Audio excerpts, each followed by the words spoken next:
O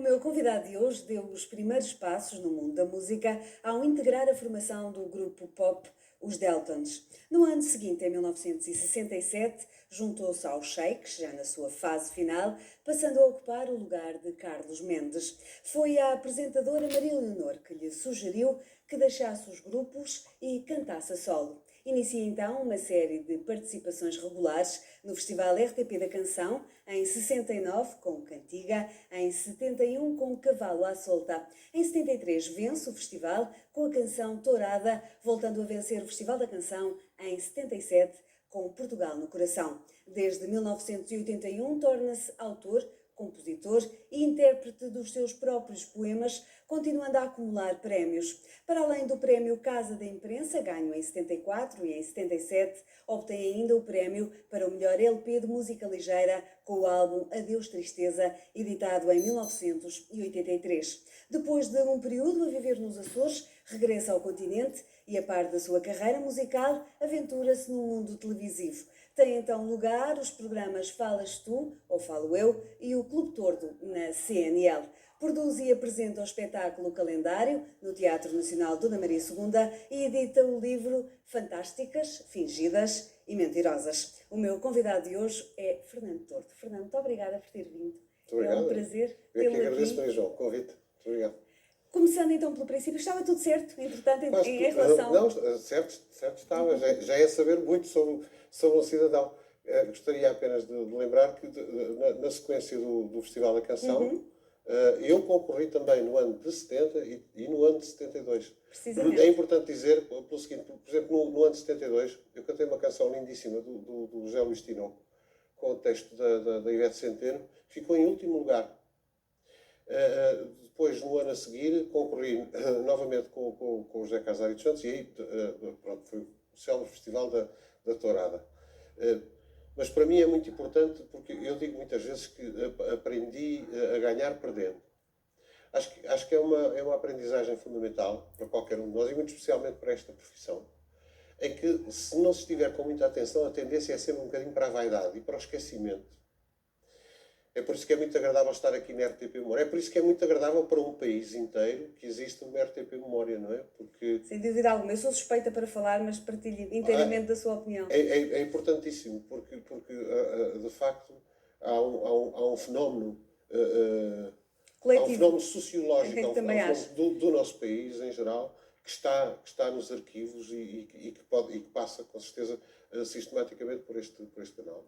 Diria que dos canais portugueses, aquele que a mim mais me toca pelo seu lado didático, pelo lado informativo e formativo que tem, a RTP Memória para mim é o melhor de todos os canais. Não por recordar, não tem a ver com saudosismo, tem a ver com a presença a história é fundamental. Não sabemos quem somos nem para onde vamos, se não soubermos o nosso passado. Exatamente, eu também sou da mesma opinião em nome da RTP Memória. Muito obrigada. Mas voltando então ao seu início e à sua carreira, de onde é que vem este grande amor pela música? Porque canta desde muito novo. Desde miúdo. Eu recordo que havia lá no bairro de Alvalade, onde a minha mãe ainda mora, na rua Acácio Paiva, na Avenida Igreja, mesmo em frente à entrada para Acácio Paiva, havia um cabeleireiro, uma cabeleireira, que todos os anos fazia uma árvore de Natal e penduravam os presentes. Então os filhos das clientes iam lá e tiravam coisas, as pistolas, o carro de combate, não sei o quê. Eu recordo isto, ter ficado fascinado a olhar para a árvore de Natal e ter tirado uma corneta de plástico. Depois havia Isso com que idade? Muito novo? Sei lá, 5 anos, 6. Depois cantava contra os vizinhos da rua Acácio Paiva, que eu recordo isso, enchi umas coisas que ainda faço hoje, infelizmente, que era encher pão com manteiga. Então enchi muitas, levava de um prato para a varanda e cantava toda a manhã. Mas comia ao mesmo tempo. Sempre. Era chamado... Canta-se com a boca cheia. E havia um muito engraçado que era o barbeiro na loja de baixo. Nós morámos no primeiro esquerdo, que se chamava Santos Barba. É pai de um homem que é um profissional da televisão, trabalhou aqui na RTP durante muitos anos, do João Barba. Ele então é que às vezes, quando querem saber, vasculhar muito o que é que eu fazia quando era miúdo, e eu apanho um rastro e pergunto-lhe assim: oh, pá, vocês sabem lá o que é? E esse tipo barrava a varanda o dia todo. A música, como depois, mais tarde, a música como uma ideia profissional, para mim, é uma coisa completamente do colégio moderno. Eu fui para o colégio moderno, tinha na passagem dos 9 para os 10 anos. Tive aos 11, 12 anos o Dr. Mário Soares, era meu professor de História. Eu ainda hoje, e enquanto ele foi presidente, sempre o tratei por professor. Sempre, nunca me deu jeito nenhum tratar a pessoa doutor, presidente.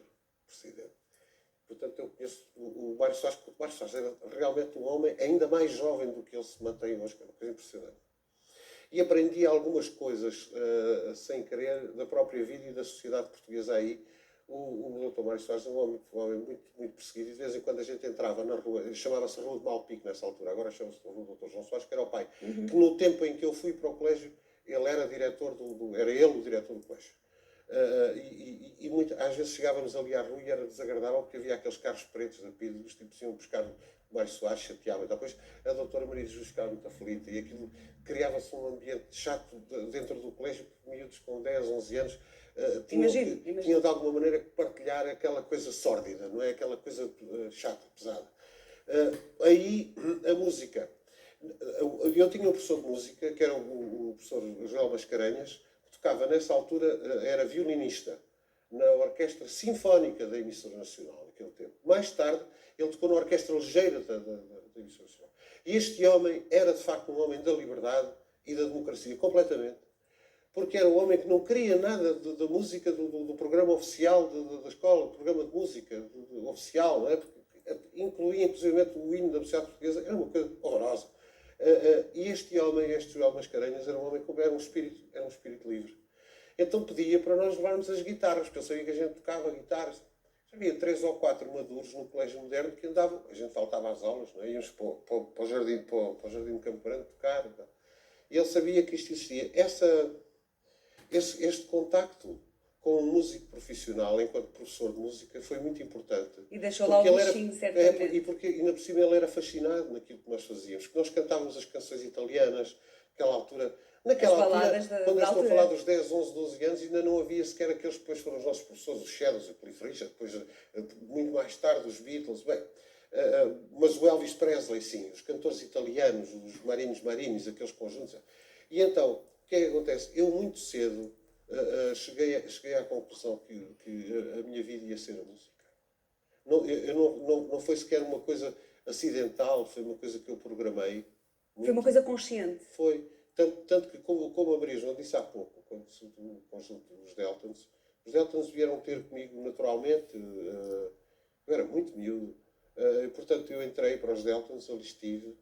Era empresário dos Deltons nessa altura, um querido amigo, Rui Oliveira Costa, que é hoje o homem o homem que faz as sondagens para as televisões, e que agora fala na RTPN, defende o seu Sporting. Era ele o primeiro, portanto, primeiro agente artístico. E então, a vida profissional da música, para mim, não foi uma coisa de... Quando fez referência à Maria Leonor, de facto é verdade que eu estava, em 1968, ainda estava... Era o nome Cheques, já não era Cheques propriamente. Estávamos a atuar no Casino de Estoril. E uma manhã, ela telefonou-me a dizer que havia uns senhores autores de uma canção que tinha sido apurada para o Festival da Canção, que queriam então um jovem que cantasse, que tivesse uma voz bonita, que fosse muito elegante e muito... Perdoem-me a expressão bonito. Eu creio que sim, as namoradas diziam que eu era uma bonita naquela altura. E então ela telefonou para me desencaminhar. Eu de um momento para o outro, nessa tarde, fui à Rua Nova do Almada, ao Valentim Carvalho, para conhecer os autores, para assinar um contrato com o Valentim Carvalho, para gravar o meu primeiro disco. Mas um objetivo, Maria João, desculpe, é que eu assim provavelmente poupo-lhe uma data de perguntas. Eu estou a deixá-lo fluir à vontade, porque assim é precisamente vai isso. Acontecia aí, nessa altura, a grande oportunidade da minha vida, que eu tinha esperado muito enquanto músico e cantor de conjuntos de rock e pop. Eu tinha em mim a serenidade de pensar que o que era importante era um dia eu fazer a minha própria música. Eu não podia fazer nos conjuntos, porque cantávamos o repertório inglês e americano, mas eu tive sempre isto dentro de mim. Quando chegou aquele dia de assinar o contrato, eu cheguei lá acima ao terceiro andar da Rua Nova do Almada, no Valentim Carvalho. Foi na tarde em que conheci o José Carlos Hábitos Santos. Ele estava com o Nuno Nazaré Fernandes. Porque foi o ano em que a Simone cantou a Desfolhada. Portanto, houve esta coincidência, encontramos lá. E às tantas, o senhor ou a senhora do Valentim Carvalho, não posso precisar quem, é provável que fosse já o Mário Martins. É provável que fosse o Mário Martins. Perguntaram, então, e o repertório? Tem gravado disco? Havia uma canção do festival, não havia mais nada. Então, e o repertório? Foi o que eu quis ouvir. O repertório já há. Surpreendido a olhar para mim, já há repertório assim. Eu vou fazer esse repertório e fiz. As primeiras canções que fiz em toda a minha vida foram feitas já para esse disco. Mas não deixa de ser curioso, e peço desculpa por interrompê-lo, como é que um jovem, porque era muito jovem na altura, já tinha essa consciência? Tinha perfeitamente, e não gostou nada, sabe? Eu só estava à espera que aquele momento acontecesse. Eu cheguei a casa, peguei na guitarra, tinha um gravador, escrevi os textos, ainda muito incipiente, mas escrevi uma canção que se chamava O Pedro. E aconteceu uma coisa outra extraordinária da minha carreira, logo no princípio. É que não era normal que um jovem com 20 anos, quando lembro que agora faço 60 no dia 29 de março, não é normal que se dê a um miúdo que aparece numa conjuntura, como se sabe, que nós vivíamos no país do rei da rádio, da rainha da rádio, havia aqueles nomes famosos, pessoas com quem eu sempre tive o melhor relacionamento, a Simone de Oliveira, o António Calvário. Eu era de uma geração completamente diferente, eu caí ali dentro daquele caldeirão enorme de pessoas, de gostos, de tendências musicais, tudo isso. Eu vinha de outro lado completamente diferente. O que é extraordinário é que para um indivíduo, para um rapazinho que nunca tinha feito uma canção, que nunca tinha gravado um disco, quem o Valentim Carvalho pôs à minha disposição para trabalhar, para ser o meu primeiro orquestrador, é o mestre, o rei, o mágico da orquestração em Portugal, chama-se Mestre Joaquim Luís Gomes. Eu não posso esquecer isto porque marcou a minha vida até hoje. Eu, de repente, dou por mim a fazer umas cançõezinhas em casa, com guitarra e tal, e a pensar que a seguir me ia meter no carro e ia à rua Azedo Neco, em Campo de Ourique, a casa do mestre Joaquim Luís Gomes, que era um músico fantástico do nosso país, era um homem com uma carreira e uma carreira absolutamente incrível. Mas mais incrível ainda é que chega à casa do mestre Joaquim Luís Gomes e canto-lhe uma canção ou duas, e ele olhou para mim com aquele ar dele e diz assim: as orquestrações já estão feitas. Eu não percebi aquilo naquela altura. Queria ele dizer na dele que tinha gostado tanto das cantigas que enquanto eu tinha estado a trautear, a cantar as cantigas, ele já tinha, porque aqueles espíritos são geniais, claro. Não é? Ele já tinha, a orquestração já estava toda dentro da cabeça. Enquanto estive a cantar, eu só muito tempo depois é que percebi que era possível acontecer este fenómeno de a gente estar a ouvir qualquer coisa e estar a elaborar, fazer uma elaboração. Quer dizer, a Marisa não pode imaginar o que é depois ir para o estúdio com grande orquestra, não é? Já com o velho Hugo Ribeiro a gravar no estúdio do Paço de Arcos de Valentim Carvalho e ter uma orquestra à minha disposição, a tocar para a minha música. Estas coisas, se eu já estava completamente agarrado e definido em relação à minha profissão, porque a minha profissão já era há uns anos a música. A partir daí não havia retorno. Imagino como eu não fiquei. E depois o grande gosto que está em toda a minha obra discográfica ao longo de toda a minha vida. Vou fazer 44 anos de profissão. Tenho trabalhado sempre com os melhores orquestradores, as melhores orquestras, gravo nos melhores estúdios, não faço confusões, tanto faz seja português como seja espanhol, já fiz com todos, em todos os lados. Tenho o grande privilégio, que é único na minha carreira, acredito até que isto seja invejável. Eu tenho gravado com quem quero, onde quero e quando quero. E a minha discografia, independentemente das dificuldades, eu tenho discos que as pessoas praticamente não conhecem, independentemente das dificuldades, ou porque as coisas, ou porque não são comerciais, enfim, há sempre uma série de justificações para explicar o facto das coisas não chegarem às pessoas, não preocupam. A mim, a preocupação que tive é, eu tenho que gravar o meu trabalho. Tinha feito a mesma coisa com o José Carlos Hábitos Santos. O O Zé Casário dos Santos muitas vezes perguntava, eu trabalhei quase 14 anos, quase todas as noites destes 14 anos, chegámos a viver no mesmo prédio durante uns anos para ser mais fácil estarmos em contacto e trabalharmos. O Ari dos Santos às vezes perguntava assim. Nós tínhamos um processo de trabalho muito interessante porque eu fazia primeiro as melodias, fazia primeiro as músicas, depois ele escrevia os textos. Mas isso é muito mais complicado. As pessoas julgam que o Fernando Tordo musicou o Cavalo à Solta, ou a Tourada, ou a Estrela da Tarde. Não musiquei nada disso. Fiz a música primeiro e levava umas ideias escritas, uns monstros, como se chama, e dava ao Ari dos Santos. E assim, esta, não sei porquê, isto faz-me lembrar uma tourada. Depois havia outro, era o Cavalo à Solta, foi uma das primeiras canções que eu fiz com ele. Mas ele fazia, quer dizer, o trabalho do Ari dos Santos para a música, para a canção, é tanto mais genial quanto é caso único, quase, no mundo, escrever-se com aquela qualidade para a música previamente estabelecida. Fernando, peço desculpa por interrompê-lo, estou deliciada ao ouvir. Fazemos um intervalo. Não, de certo Já me vai modo... pôr na rua, já acabou o tempo.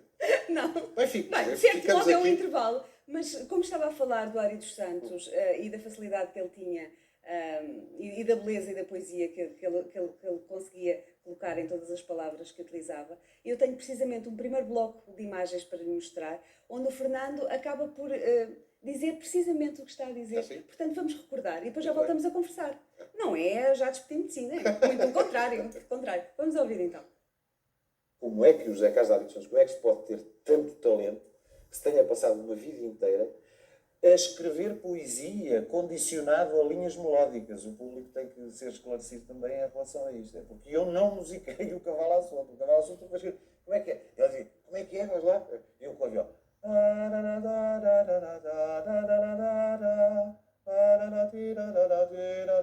Peraí, outra vez. Depois não deixava ler, estava do outro lado da mesa. Escondia. Escrevia. Horas isto, horas. Para sacar a primeira frase. Mas quando sacou a primeira frase, foi uma coisa completamente louca, porque foi minha laranja amarga e doce, meu poema feito de bombos de saudade, minha pena pesada e leve secreta. Minha passagem para o breve, minha laranja amarga e doce, meu poema feito de gomos de saudade, minha pena pesada e leve, secreta e pura, minha passagem para um breve instante da loucura. Minha ousadia, meu galope, minha rédea, meu potro doido, minha chama, minha réstia, a luz intensa da voz aberta, minha denúncia do que pensa, do que sente a gente certa. Em ti respiro, em ti eu provo, por ti consigo esta força que de novo em ti persigo, em ti percorro, cavalo à solta pela margem do teu corpo, minha alegria, minha amargura, minha coragem de correr contra a verdura, minha laranja amarga e doce, minha espada, poema feito de dois gumes, tudo ou nada, por ti renego, por ti aceito, este corcel que não sossego à desfilada no meu peito. Penso em ti, não resisto ao sonho que me faz voar nesta manhã cheia de sol. A primavera traz o nome de mulher. Só por ti hoje o tempo vai parar. Só por ti na manhã o sonho de te amar. É barco à minha espera, luz é mar que longe ainda está. Mas sei que posso inventar, dentro do teu nome vou sonhar.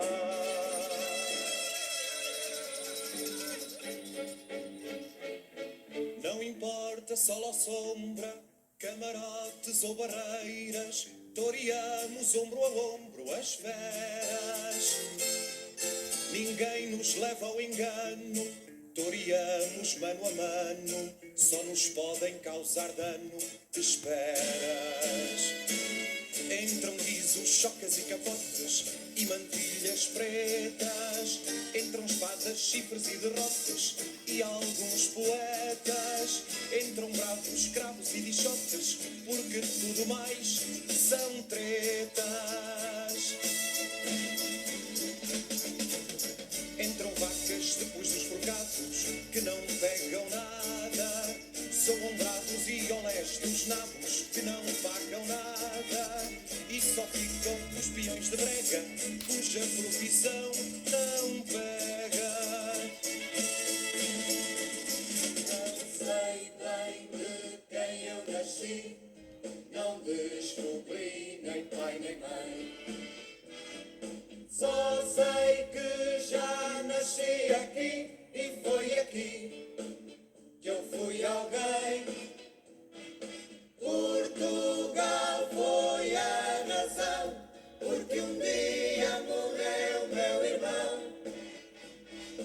Mas também é coração a bater nesta canção. Digo tudo quanto eu sou, serei criança ou mal me quer. Tenho apenas o que eu dou, este lugar que ninguém quer. Neste país onde eu estou, serei tudo quanto eu fizer. Este povo a que me dou não é homem nem mulher. Fernando, nem de propósito. A Engraçado. conversa que nós estávamos a ter, nem de propósito. É verdade. Vimos aqui uma série de coisas. Aquela Fernando coisa- já as conhecia todas, estas imagens. Não, estas sim. Sabe que eu gostava de fazer esta referência Faça. porque ao fim de tantos anos falou-se muito agora, devido à sua retirada, do Luís Andrade. O Luís Andrade, O realizador daquele... sim, é o realizador daquele Tourada, videoclipe, que é um dos daquele primeiros videoclipe. videoclipes feitos em Portugal. Foi feito, o festival foi a 26 de fevereiro de 1973, no Teatro Maria Matos, e nós fomos no dia 27 para baixo para o Algarve. E o realizador é o Luís Andrade. Eu gostava de deixar ficar aqui uma palavra em relação ao Luís, e ainda no outro dia lhe telefonei. O Luís Andrade era um homem, é provavelmente para a área da canção e da música, é o mais, sem ofensa, evidentemente, para todos os outros, de talento e de grande qualidade. O Luís Andrade tinha realmente um talento muito especial para as coisas da canção. Por uma razão muito simples que muita gente desconhece. É que o Luís Andrade foi cantor. Exatamente, ele próprio foi. E um belíssimo cantor lírico. Portanto, o Luís Andrade via-nos no platô para gravar e sabia dos tiques, sabia porque é que a gente estava assim, porque é que estava assado, porque é que andava para aquele lado e não andava para o outro, porque é que olhava desta maneira e não olhava daquela. Então o Luís Andrade tinha, de facto, o grande instinto por um lado e o conhecimento profundo por outro do que é o artista que canta.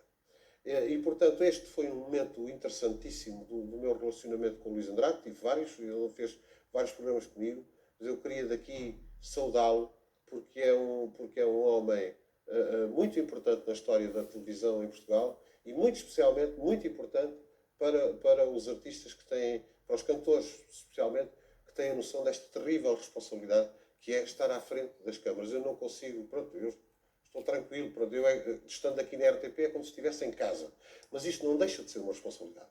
E há maneiras de se estar melhor ou pior. O Luís Andrade sabia tudo sobre isso e transmitia isso às pessoas como ninguém, e eu sou daqui, sei que ele mais tarde ou mais cedo há de ver este seu programa, e portanto eu saúdo ao jovem que ele sempre se manteve, Que ele se um mantém homem cheio de ainda, que ele se talento e cheio mantém. de capacidade para a televisão e para o trabalho em geral. É um nome incontornável da história da televisão em Portugal. Um beijinho para o Luís, que de certeza vai ver este programa. Mas voltando aos festivais da canção, na altura, um veículo importantíssimo para a divulgação do trabalho. Viu que apareceu do ali a imagem de 1972, que eu disse também Sim, que ia sim, sim, cantar. sim, sim. O E tal a poema cantar de- a tal cantiga do Zé Luís Tinoco e da Ivete Santana. Ficou em último lugar. Mas era um poema lindíssimo. Aliás, era e é. muito, Continua e a a ser. canção era lindíssima, mas não era a chamada canção de festival. A canção de festival foi esta depois a seguir. Há normas, há regras. Qual é a canção do festival? Não, na altura, repare, não, pode-se dizer que se a música for um bocadinho mais orelhuda, como costumamos dizer, tem mais possibilidade. Mas em Portugal, a história do Festival da Canção, muito especialmente nestes anos, é uma história fantástica. Porque é uma história que abrange 70% ou 80% do que melhor havia em Portugal ao nível de compositores, orquestradores, autores, cantores, toda esta gente concorria a estes festivais da canção. Uma parte muito importante da história da canção em Portugal no século XX passa pelo Festival da Canção. E, portanto, passa pelo Festival da Canção, muito especialmente nos anos 60 e uma parte dos anos 70. Não há nenhuma receita especial. O que eu tenho pena é que, com a experiência longa que já se tem, este objetivo de ganhar o festival da Eurovisão, não parece possível. As duas experiências que nós não temos mercado para isso, não temos editoras para isso. O que tinha que ser privilegiado e beneficiado era a obra dos autores, dos cantores, dos compositores e dos mestres. Não é por acaso que depois certos nomes se afastaram definitivamente do Festival da Canção. Mas o Festival da Canção, o Festival da RTP da Canção, é também, inevitavelmente, um momento que transcende o simples Festival da Canção. Eram momentos que têm ainda que ser estudados sociologicamente. Eu recordo a primeira vez que eu vi na primeira página de um jornal uma sondagem, foi em relação ao Festival da Tourada, portanto estou-lhe a falar do dia 24 ou 25 de fevereiro de 1973, em que na primeira página, creio que era a Capital, dizia assim: 6 milhões de portugueses assistem amanhã ao Festival da Canção. Isto é uma coisa impressionante. Imagine num país com 9 milhões de habitantes. Imagine quantos televisores havia em Portugal em 1973, não havia os que há hoje. As famílias juntavam-se, eram momentos solenes, era uma espécie, passa a expressão, mas não deixa de ter graça, era uma espécie de uma missa. Exatamente, Não é? exatamente. Que as pessoas juntavam-se para aqui porque aquilo estava na alma. E quem não tinha televisão provavelmente iria ao café. Juntavam-se todos, uns na rua, outros em casa uns dos outros. E então, o festival, porquê? Porquê que despertava esse interesse? Despertava esse interesse porque as pessoas sabiam que iam ouvir cantigas, podiam gostar ou não, mas iam ouvir canções, iam ouvir coisas, textos, iam ver caras, maneiras de vestir, maneiras de cantar, iam ver essas coisas todas. Quer dizer, havia uma alegria que deixou de existir. Pensa que é por isso que hoje se assiste ao fenómeno inverso. Hoje o festival já passa, não direi despercebido, mas Mas hoje aquele o festival é empolgamento tudo já não menos é. um festival de canções, hoje é um festival de acrobatas, de grandes... Eu digo, quando são as raparigas, eu acho-as lindíssimas, algumas são muito interessantes e dançam também de uma maneira muito interessante, mas aquilo tem pouco a ver com a canção. Eu não estou a dizer até que tem pouco a ver com a música, tem pouco a ver com a canção. Portanto, há ali uma disputa. E repare, quando entramos neste esquema já altamente a falar de outras coisas, repare que até já ficamos nas pré-eliminatórias, não sei o quê, já não conseguimos andar por diante. É um festival que está muito desgastado. Mantém-se porque há interesses comerciais, evidentemente, mas em termos de canção deixou de existir. Eu acho que seria a altura da RTP, com o prestígio que tem, com a importância que tem no nosso país, de fazer realmente um grande festival da canção. Eu não tenho nenhuma ideia. Na sua opinião, o que é que era preciso recuperar para tornarmos a ter um bom festival? É preciso recuperar para a linguagem da televisão. Alguém disse que há uns anos que a música portuguesa estava a precisar de cabelos brancos. E esta é uma realidade. Sabe que hoje é importante pedir sua opinião sobre o que é uma canção? É importante pedir sua opinião ao Paulo Carvalho, ao Carlos Mendes, ao Fernando Tordo, ao José Mário Branco, ao Fausto. É importante perguntar-se a esta gente o que é que eles acham da música em Portugal, o que é que eles acham das canções. E juntar esta gente. Sabe porquê? São pessoas que fizeram uma história. São pessoas que têm qualidade em qualquer parte do mundo. São pessoas que têm provas dadas e que têm, com certeza, pelo seu conhecimento e pela sua experiência, coisas a dizer. Têm coisas muito importantes a dizer, não só sobre aquilo que passou, mas sobre aquilo que pode ser também o caminho a seguir e o futuro da música em Portugal. São pessoas que têm uma história. Sabe que nós, quando vamos lá fora, como gravamos, eu gravo muito, por exemplo, no estrangeiro, uma das coisas mais fascinantes que acontece é o interesse dos técnicos, dos engenheiros de som, dos músicos, saber o que é que se passa, quem é que faz esta música, de onde é que isto vem, que país é este, que gente é esta. mas quem é que escreve desta maneira? Quem é que faz? Sabe o que é? E nós aqui em Portugal não reparamos bem nisso. O que é Eu uma achava pena, que, que é uma pena. e eu acredito que a RTP o vai fazer mais tarde ou mais cedo. Fernando, Vai eu chamar tenho- para o seu seio os grandes nomes da música para que a música seja uma coisa mais bonita do que aquilo que é atualmente em Portugal. Fernando, eu peço desculpa por interrompê-lo mais uma vez, mas Não. tenho uma proposta para lhe fazer, Diga. que é o seguinte: a conversa está muito agradável, eu estou deliciada a ouvi-lo, e iria sugerir uma coisa: fazíamos mais um programa, portanto, na próxima semana nós continuaríamos este programa, pode ser? Sim, com Damos certeza. este por terminado e para a semana cá nos encontramos novamente. Eu não lhe tinha dito que eu sempre queria pôr na rua. Muito obrigado. Nem pouco mais ou menos, Fernando, é um prazer. É de tal modo um prazer que é redobrado. E para a semana vamos continuar. Com certeza. Muito obrigado. Até para a semana. Obrigada, eu. Já sabe que na próxima semana Fernando Tordo irá estar mais uma vez aqui e com certeza com muitas histórias para contar. Não se esqueça de vir assistir ao Heranças de Ouro no próximo domingo.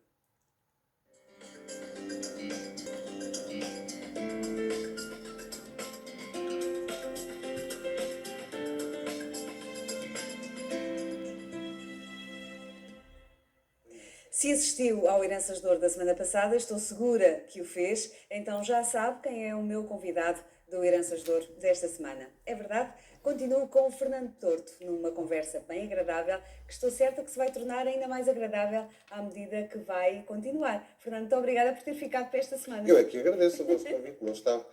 Eu tenho estas coisas todas para contar. Sabe que ainda não vai ser só com dois programas. 2 programas já é um luxo. Já é Se uma for honra. preciso, Fernando, fazemos 3, Tudo não há bem. problema. Tudo bem. No outro, não sei se recorda onde é que terminámos, no Festival da Canção. Estamos no Festival da Canção. Em que o Fernando estava-me a dizer qual é que seria a forma mais apropriada de retomar o êxito dos bons velhos tempos do Festival da Eu RTP da tenho a Canção. ideia que só há uma maneira apropriada de fazer as coisas bem feitas, que é fazê-las com qualidade. Sem problemas de estilo. Nós, se queremos... Agora o que se usa é cantigas mais rápidas. Agora usa-se mais lentas. Agora usa-se com corpo de baile. Agora sem corpo de baile. Não adianta. Adianta fazer as coisas com muito boa qualidade. A qualidade, mais tarde ou mais cedo, acaba sempre por colher. A música e não vai por para se modas. destacar. Não. Creio que não vai. Mas pronto, como eu tinha deixado de ficar aqui também a ideia, e eu acredito sinceramente nisso, acredito que não podia estar a fazer uma rábula, não estou. Eu acredito que aqui a RTP, que é uma casa, eu tenho que dizer isto, eu sou de uma geração que ajudou a fazer a RTP. E a RTP é uma instituição que ajudou a fazer a minha geração de artistas. E nenhum de nós, nem a RTP, nem nós os artistas da minha geração, virámos as costas ou traímos quem quer que fosse.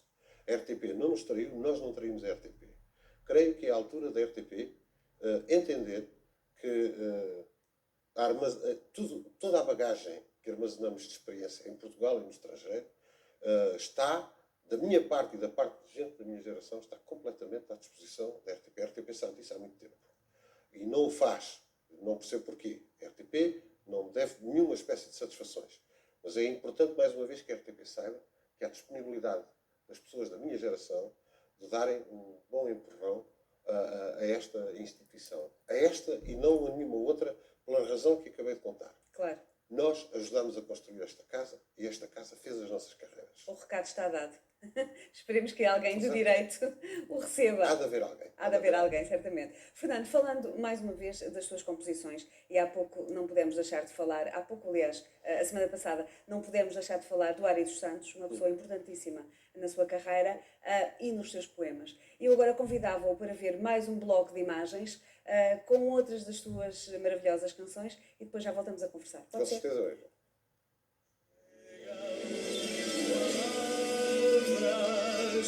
Chegam recados, chegam saudades que enternecem, chegam palavras, chegam recados, chegam amigos que não esquecem dentro das cartas, como as palavras, chegam sementes que florescem.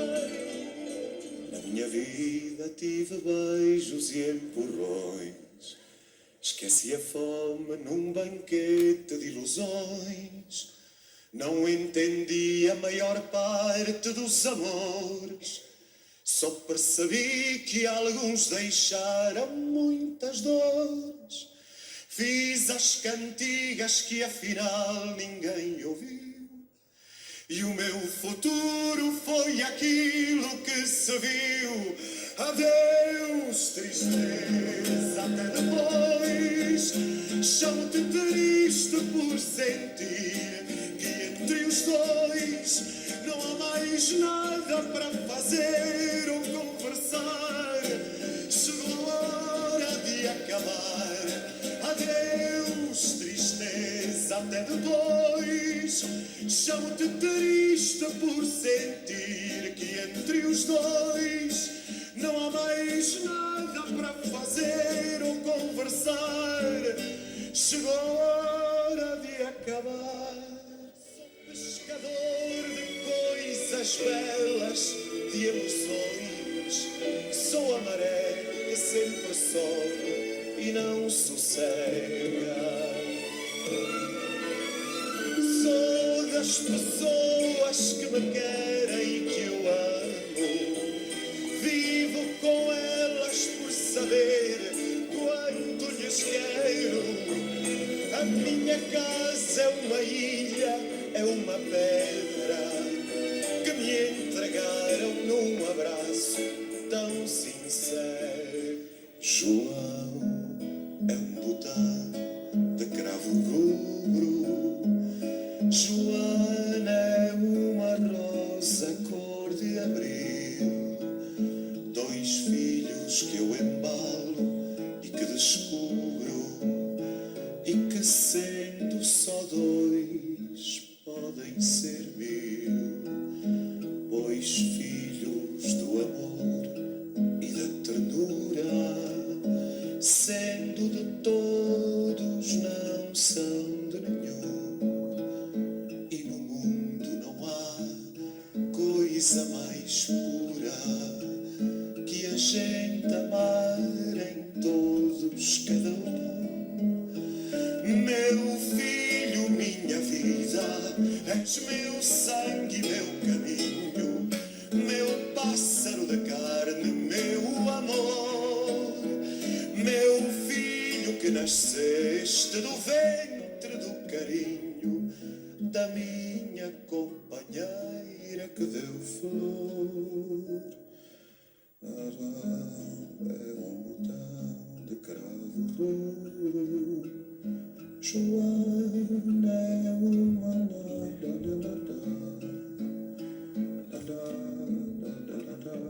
e que descubro, e que sendo só dois podem ser 500.000. Pois filhos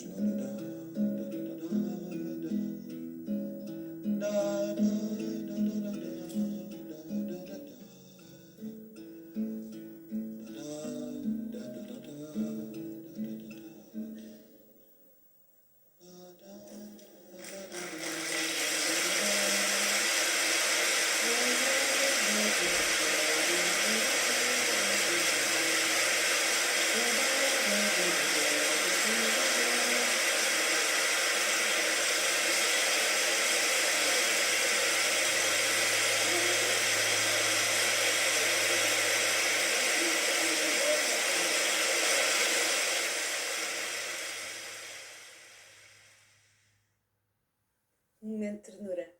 Ah, Eram estava a ver. pequeninos. Pois o João e a Joana hoje têm 32 anos. Isto é muito interessante porque esta é uma canção que eu continuo sempre a cantar. É uma canção de surpresa. Esta canção, quando saiu, eu não poema é lindíssimo. eu não me apercebi. Era uma canção que estava no meio de um disco, não era sequer uma canção. Está a ver que ainda estamos a falar do tempo dos discos de vinil. E, portanto, os discos de vinil media-se a importância que a gente dava às canções, se fosse a primeira, a segunda ou a terceira. Não é como hoje a linguagem de CD. E a balada para os nossos filhos, que se chama esta canção, não era uma das primeiras. Eu tive uma surpresa gigantesca, que é esta.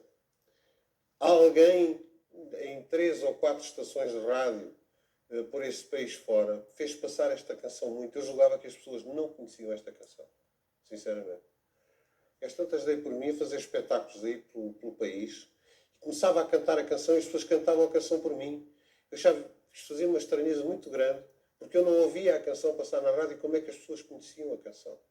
Já havia um outro fenómeno paralelo, que eu desconhecia, é que havia algumas estações de rádio que tinham apanhado esta canção e que a tinham passado.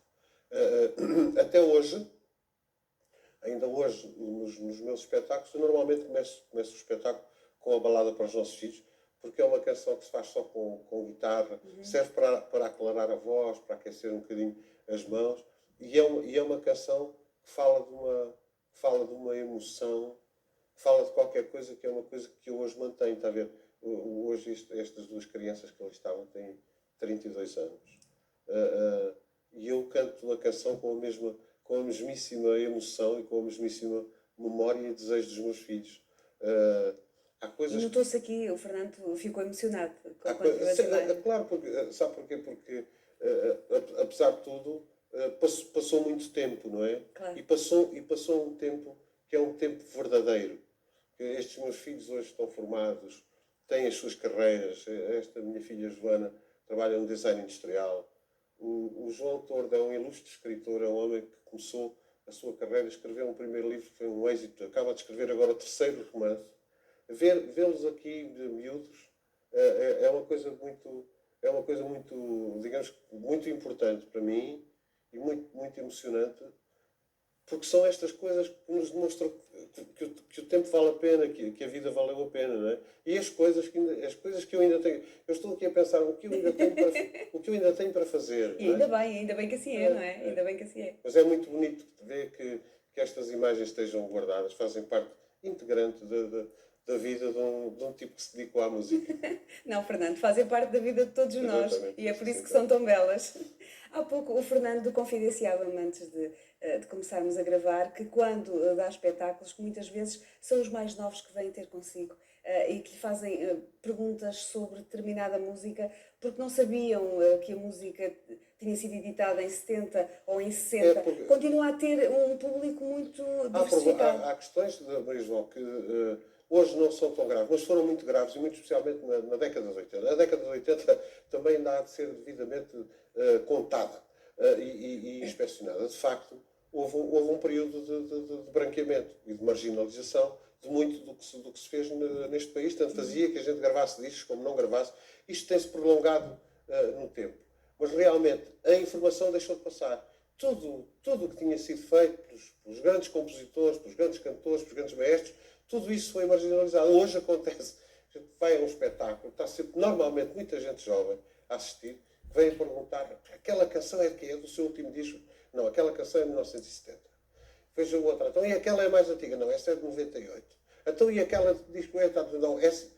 Quer dizer, há dificuldade, os jovens têm um bocadinho de dificuldade em atinar, por falta evidente de informação. Têm dificuldade em atinar com os tempos em que as coisas foram feitas. Porque, de facto, porque realmente o período mais rico da história da canção em Portugal está ainda situado no século XX e está, evidentemente, no seu lançamento e em todo o seu poder, está ou na geração de 50 e 60, que são os nomes que já tinha falado no outro programa, que era aquilo que depois por graça se chamou, embora seja uma graça com muita graça, que é o nacional cancionetismo, mas são pessoas que foram muito importantes, tiveram carreiras muito importantes, foram pessoas que estiveram, que lideraram processos num país cinzento, escuro, conseguiram dar alegria com as suas canções, com as orquestras, com os espetáculos, com tudo isto. Essas pessoas têm que ser respeitadas, não é? Para depois nós também podermos ser respeitados. Mas há estas duas gerações. Essa geração e esta do final dos anos 60 no nosso país, em que sai esta rapaziada cheia de talento, dos conjuntos de rock e dos conjuntos de pop, e vêm preencher todo este espaço enquanto cantores, enquanto compositores, enquanto músicos, que é um período importantíssimo e que os nossos jovens de hoje têm que saber que eles existiram porque eles construíram uma parte substancial da história da canção no nosso país. E vou-lhe dizer que a história da canção no nosso país não é uma história só de Portugal. A história da canção no nosso país é uma história que, pela sua qualidade, tem que ser englobada na grande história da música na Europa. Estamos a falar de países como a França, como a Itália e como a Espanha, destacadamente. O E Fernando acredito que gravou hoje- em Espanha já. Eu já há muitos anos que eu gravo em Barcelona, porque tenho uma identidade muito grande com o meu orquestrador lá. Mas olha, posso lhe dizer que agora, finalmente, eu destinei este meu ano de 2008 a fazer uma coisa que é a primeira vez na minha longuíssima carreira que vou fazer, que vai ser um gosto Sim, muito grande. isso é um Assim eu projeto consigo, que é fazer uma série de megalómano, espetáculos em quase. Portugal com grande orquestra. Sabe porquê? Mas em digressão? É digressão. E vou começar em Leiria, no novo teatro que existe em Leiria, o do José Luís da Silva. Vou começar no dia 29 de março, que é o dia em que faz 60 anos. E quero fazer esta digressão. Vou fazê-lo com a colaboração da RTP, pelo menos até agora é isso que está falado, porque quero no final da digressão, em outubro, gravar finalmente o DVD. O DVD da minha história. Sabe, para um DVD não é tão importante muitas canções. É importante, estes documentos têm que os vir pedir à RTP, porque é a RTP que os tem, para poder fazer um DVD, para poder explicar o que é uma carreira muito longa na canção. Mas estes espetáculos com orquestra têm a ver, sabe com o quê, Maria João? Não é uma mania minha de fazer espetáculos com orquestra, porque eu toda a vida gravei discos com orquestra. Depois é muito agradável entrar num palco e ter uma orquestra para acompanhar. É uma coisa deliciosa para quem saiba minimamente deste métier. Mas, de qualquer modo, é uma outra coisa. É que eu sinto, ao conversar com as pessoas no nosso país, sinto que as pessoas têm saudades, inclusivamente, de uma coisa que nunca viram. Porque se perdeu no tempo a tradição do cantor com orquestra. Com orquestra. É uma coisa que fica muito para trás em Portugal, no tempo. Há pessoas que nunca viram isso, mas têm saudades disso, até por nunca terem visto. Ainda há uns tempos, a conversar com o Tomé de Barros Queiroz, ele dizia precisamente isso. Tantas orquestras que nós O tínhamos. Tomé Barros Queiroz e a Mimi Gaspar, Exatamente. a mulher que foram... Esses habituais, esses sabiam que eram... Esses sabiam E ele que eram queixava-se estar em precisamente palco disso. com uma Porquê? orquestra. Qual a razão Eu de vou terem lhe terminado? dizer já agora, até inclusivamente como um aconchego a este seu magnífico programa onde me deixam falar já pela segunda vez, que é isto. Está aqui no arquivo da RTP, aquele que para mim é o mais espantoso documento em Portugal, do que é o crooner, o chamado crooner, o artista, mais do que o cantor. O crooner é o tipo que conversa, que canta, que está entre a orquestra, que anda por cá e por lá. É um documento que só existe nos arquivos da RTP. É a despedida em Lisboa com a Orquestra de Alves Coelho Filho do grande Francisco José. Francisco José, para mim, é o maior de todos os cantores portugueses, toda a história da canção em Portugal. Não tanto pela sua voz, ele é Francisco José Galopim de Carvalho. Não sei se sabe que ele é irmão do Galopim de Carvalho, dos dinossauros. Sei. Francisco José Galopim de Carvalho. Era um homem com formação superior. Dizem para aí que eu sou louco, não importa. E o Francisco José cantava como ninguém, mas tinha uma coisa absolutamente extraordinária, que é irrepetível na história da canção em Portugal. Francisco José tinha uma atitude a cantar à frente de uma orquestra, que é uma coisa que só havia naquela altura, só os americanos é que faziam.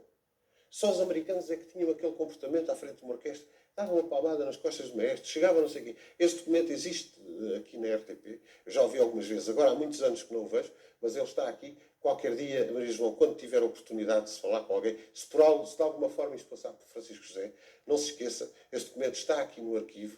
É um documento único. Faz falta para os nossos jovens que querem ser cantores, que querem saber. Há outros, como eu, que vão continuar a querer cantar com orquestras. Estas coisas são cíclicas, vão continuar.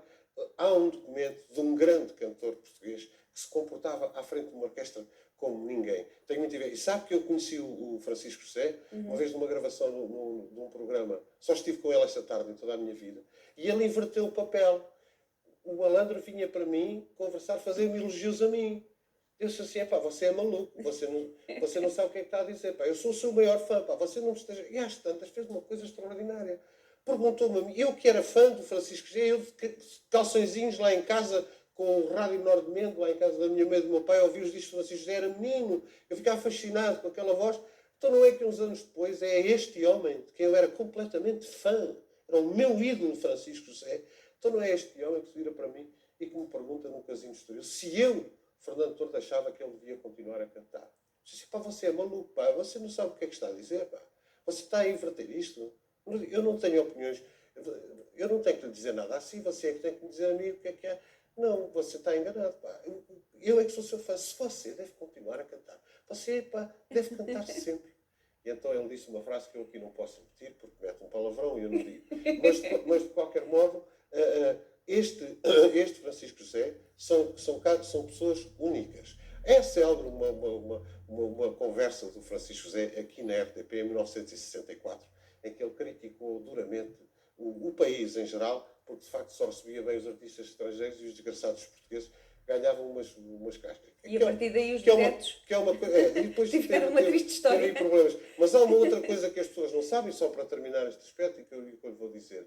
Não há, na história dos artistas portugueses, alguns que tiveram grande êxito no Brasil, não há nenhum artista português que tenha tido tanto prestígio no Brasil como Francisco José. Isso é uma história um pouco desconhecida. O Francisco José foi tratado no Brasil, de facto, como o grande cantor que era, de facto. Eu preferi tirar este tempo ao Fernando Tordo para o dar ao Francisco José. Sinceramente, faço com muito prazer.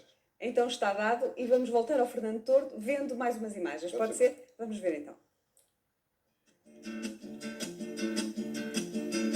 Valsa de mil tempos, a tua vida, a tua voz, risos e choros tal como os ventos cá dentro de nós.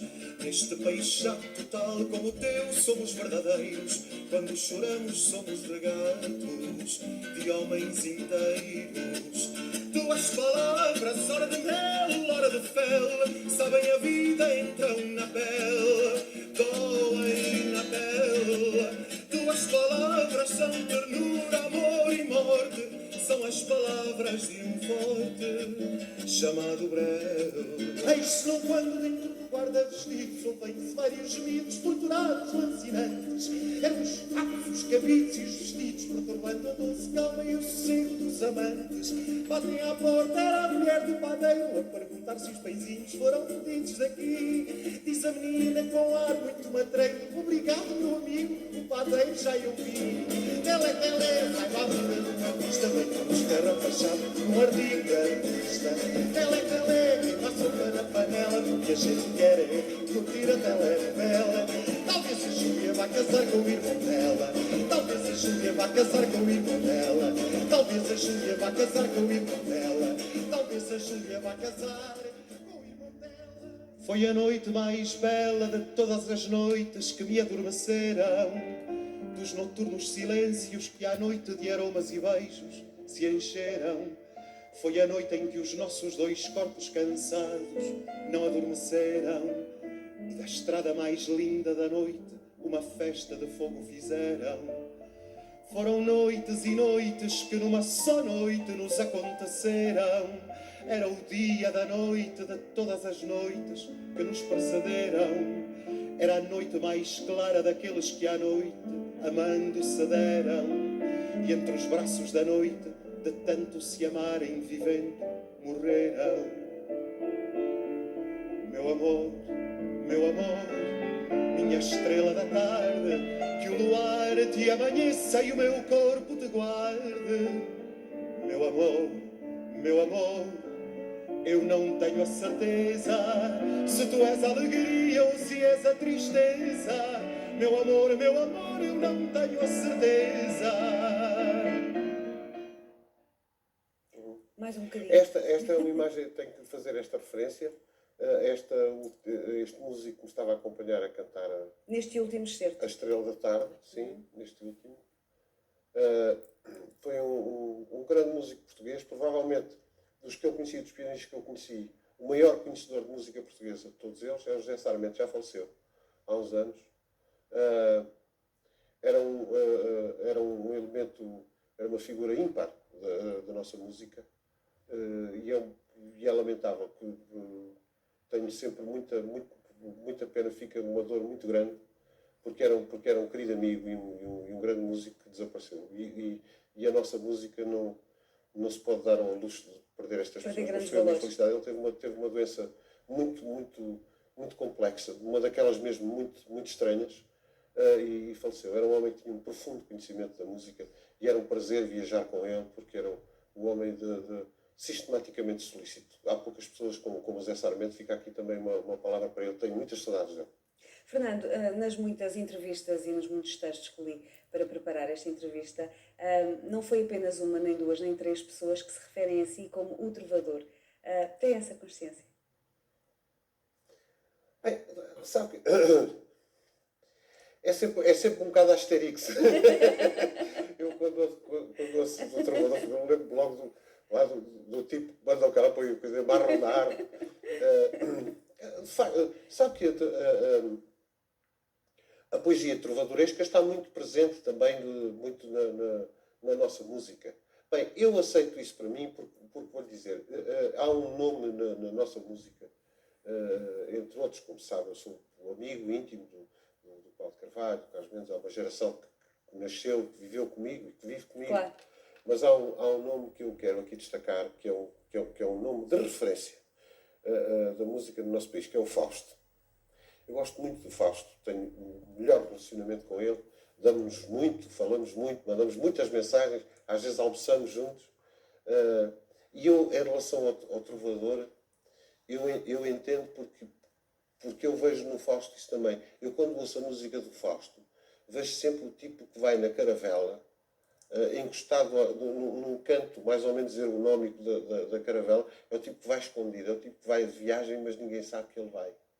E então, para mim, o trovador é muito isso, é o tipo que está escondido num determinado sítio, num tempo, e faz o relato desse tempo. Quer dizer, quando nós ouvimos a poesia que o Ari dos Santos escreveu para a minha música, estamos a falar de um tempo.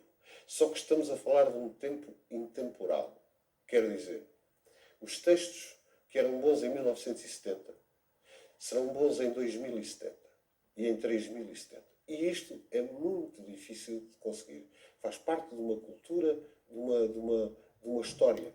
O ser trovador, de facto, no sentido de ser como que um marco, como que uma referência de um determinado tempo que a nossa sociedade vive, que as nossas culturas vivem, todas as que vão evoluindo, as que ficam mortas pelo caminho, eu acho que sim. Lembro-me sempre, quando se diz trovador, lembro-me sempre do modo como eu defino um bocadinho o Fausto. Eu vejo sempre, eu já lhe disse assim, eu estou-te a ver sempre escondido lá no meio dos coisas, pá, a escrever canções e relatos do que estás a ver dentro da caravela e daquelas viagens. Ele uma vez deu-me uma surpresa incrível, porque ele é um estudioso destas coisas. Disse, nunca fui à Índia, não é possível que aquele indivíduo conte em música e em canções a grande epopeia portuguesa sem nunca lá ter estado. Eu acredito que as nossas almas já estiveram noutros lados, noutros tempos. Não é possível escrever-se daquela maneira sobre um tempo, sobre séculos para trás, sem se ter vivido minimamente isso. É bom sempre lembrar uma canção do Fausto que eu acho fantástica, que é paradigmática. O barco vai de saída, adeus ao cais de Alfama. Eu acho isso uma coisa deliciosa. Bom, também já aproveitei, já viu que eu aproveito metendo aqui umas deixas sobre os companheiros de profissão. Fernando, o tempo ao teu lado voa perfeitamente. Penso que sim. Voa, mas eu estou aqui deliciada a ouvi-lo. E além disso, poupou-me imenso trabalho, porque não é preciso perguntar nada, porque o Fernando responde a tudo. O que é fantástico. Eu peço desculpa. Não tem nada a pedir desculpa, muito pelo aos contrário. É de facto um grande prazer e acredito, estou a ser muito sincera quando o digo. Eu queria só abordar um último aspecto, que é o Footloose, que foi uma aposta. Foi um musical. Sabe que eu tinha feito um bocadinho de teatro, porque tinha feito música para tinha feito um musical, para dois musicais no Teatro Aberto, Os Macacões e O Caso da Mãozinha Misteriosa. É uma equipa de trabalho maravilhosa, com o Grupo 4, ligado nessa altura ao Teatro Aberto. Mas a minha colaboração era mais enquanto compositor, embora tomando parte, mas ao nível de representação eram coisinhas muito curtinhas, eram chamadas gracinhas. Esta do Footloose agradou muito, sabe porquê? Porque tinha muito papel da representação. Eu fazia uma figura central, não é? do reverendo Shaw. Era o tipo eu sou o tipo que proibiu a dança numa determinada terra. E, portanto, fiquei e logo de propósito, fazia o papel de uma personagem que é quase o contrário daquilo que o Fernando pensa. Que é um bocadinho... Sim, é mais difícil completamente. Ainda. Mas sabe que assumi muito bem aquilo, achei aquele papel de estar a chatear aquela malta e de ser tão chateado por eles, até à vitória deles, não é? Até ao momento em que eu ponho a mão na consciência e digo assim, mas o que é que eu estou a fazer? Mas morreu o meu filho, então, quer dizer, a tragédia é toda minha, eu sou o mais infeliz das pessoas, eu tenho o direito de proibir a dança, porque proibir a dança era uma coisa quase simbólica no Footloose. É proibição por proibição. É o tipo que não suporta a dor e então resolve transferir a sua dor e toda a mágoa que isso nos outros. E, portanto, eu adorei. O que eu tenho para dizer é o seguinte: eu adorei fazer esta coisa do Footloose. Eu ansiava por chegar a hora do espetáculo para entrar em cena e estar ali. E, no entanto, em termos musicais, embora tivesse que cantar alguma coisa, mas não foi o papel, não foi a coisa importante. Aqui está. Uma coisa que eu gostava de fazer. Eu gosto muito de teatro. Acho que a representação faz muito parte da minha profissão central. Só que a gente entrar num palco, estar à frente dos músicos, ter que cantar as canções, ter que lhes dar expressão, que lhes dar vida, tem muito a ver com o teatro. Essa aprendizagem é muito importante. E isto é aprender até morrer. E aprender com alegria, não é nenhum sofrimento. É ir. Se me convidassem outra vez para fazer uma peça de teatro, para fazer um papel qualquer, um musical, garanto-lhe que fazia imediatamente. Eu fico fascinado com aquilo. Dá-me só que isto é da idade.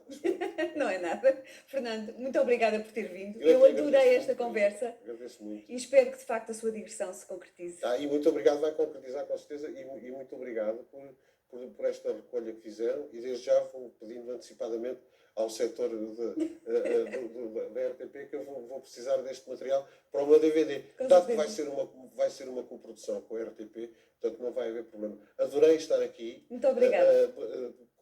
Como tínhamos dito antes do programa, isto é serviço público. Estas histórias têm que se contar, têm que se aproveitar enquanto a gente cá está para contarmos. Eu também acho. E sobretudo serem contadas na primeira pessoa, que é muito mais interessante. Porque a nossa vida, quer a gente queira, quer não, a nossa vida tem uma coisa fantástica, que é muito rica. E a gente, com essa riqueza, tem a obrigação de enriquecer a vida dos outros. É isto que eu acho. Muito obrigada por ter enriquecido a minha e as dos espectadores que nos estão a ver. Muito obrigada. Quanto assim já sabem, a Nossa Dor regressa na próxima semana. Eu, quando consigo, é desse lado. Não falo.